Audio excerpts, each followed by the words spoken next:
इकबाल साहब ने एक स्टेटमेंट दिया कि पूरी दुनिया में इमरान खान का कोई गारंटर नहीं है। गारंटर इमरान खान को क्यों चाहिए जी?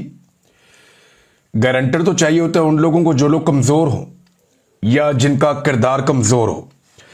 यानी वो तो गारंटर तो पालतू लोगों का होता है कि जनाब ये हमारा आदमी है, बेफिक्र हो जाए, कुछ नहीं कहना तानू, या इसकी हम गारंटी दे देते हैं, आपको कोई प्रॉब्लम नहीं होगा, हम बता देते हैं। आज़ाद लोगों की तो कोई गारंटी नहीं होती। वो तो वही करते हैं जो उनका दिल करता है, या वो वही करते हैं जो उनके उसूल कहते हैं।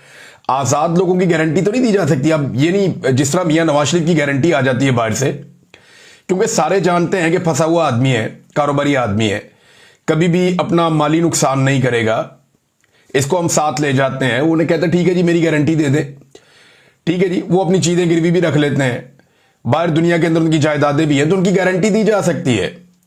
एक ऐसा आदमी जिसका उन्हें पता है इसका करैक्टर कोई नहीं है, जब मर्जी इसको दबाया जा सकता है, इसका बाजू मरोड़ा जा सकता है, इसकी कमजोरियां हमारे पास हैं, तो इसकी हम गारंटी दे सकते हैं।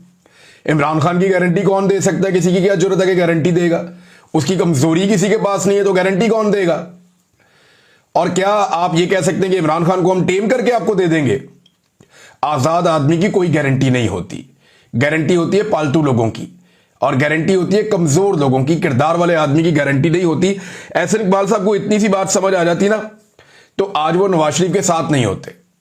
चलें इस बात को यहां पे रोक लेते हैं। इमरान खान की कौन गारंटी देगा? यानी गारंटी तो ये अजीब सी बात ही की है कि पूरी दुनिया में कोई गारंटी नहीं दे रहा। भाई इमरान खान को एस्टेब्लिशमेंट ने गारंटी देनी है कि अब हम वो नहीं करेंगे जो हमने पहले किया था।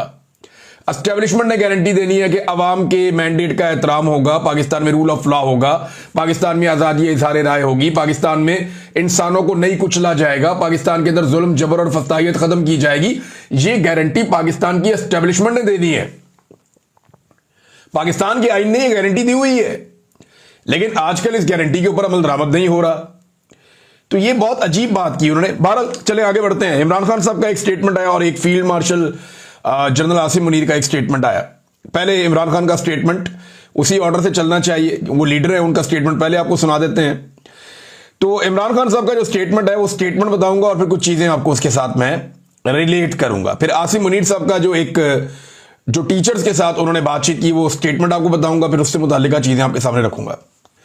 ये दोनों बयान जो है ना वो साथ रख के देखना बड़ा जरूरी है। इससे आपको मौजूदा हालात का पूरा अंदाजा हो जाएगा कौन किधर खड़ा है। इमरान खान कहते हैं मुझे 2 साल पहले कहा गया कि 3 साल के लिए पीछे हट जाऊं और मौजूदा निजाम को चलने दूं, लेकिन मैं किसी यजीद के कहने पर 3 साल तो क्या 3 मिनट भी खामोश नहीं रहूंगा। मुझ पर 26वीं तरमीम को कबूल करने का भी जोर डाला जा रहा है, लेकिन मेरी जद्दोजहद ही कानून की हुक्मरानी की है और 26वीं आईनी तरमीम ऐन उसके खिलाफ है। मुझसे 9 मई की माफी मांगने का मुतालबा किया जाता है, मगर माफी वो लोग मांगे जिन्होंने सीसीटीवी फुटेज चुराई है, जिन्होंने औरतों की इज्जतें पामाल की, लोगों के घरों का तकद्दुस बर्बाद किया, हजारों सियासी वर्करों को जेलों और हुकूमत खानों में डाला और बेगुनाह लोगों को शहीद किया। 9 मई के केसेस की 1 घंटा भी मेरिट पर समात हो तो ये बेबुनियाद मुकदमात फौरी तौर पे खत्म हो जाएंगे। लेकिन अलमिया यह है कि यहां इंसाफ होना तो दूर की बात है, इंसाफ होता नजर भी नहीं आ रहा। जुल्म से कौमें कभी खत्म नहीं होती, बल्कि नए सिरे से बनती हैं। नबी अकरम सल्लल्लाहु अलैहि वसल्लम ने 13 साल मुश्किल तरीन वक्त काटा।